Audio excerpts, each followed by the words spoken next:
In our look at Pocatello cold cases this week, we now go back 11 years for a case that is still a mystery. Good evening and thanks for watching tonight. I'm Todd Blackington. It's almost been 11 years exactly since Kimberly Vialpando was reported missing from Pocatello. In part 4 of our cold case series, Stuart Summers takes us through the facts of the investigation and what authorities are doing to close this case.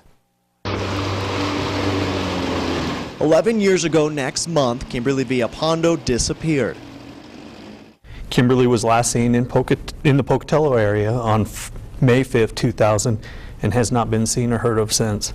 The 36-year-old not only vanished from a familiar life, she left behind her horses in Chubbuck, horses that friends say were considered part of the family.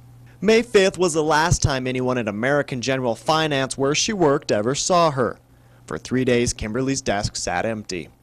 During that time, her boss believed she'd abandoned her job and never thought the worst. It wasn't until more than a week later that a clue into Kimberly's disappearance came back into existence. On May 19, 2000, Kimberly's truck was located in the 300 block of North Johnson. A month after her truck was discovered, search teams spent a Saturday combing parts of the Portneuf River.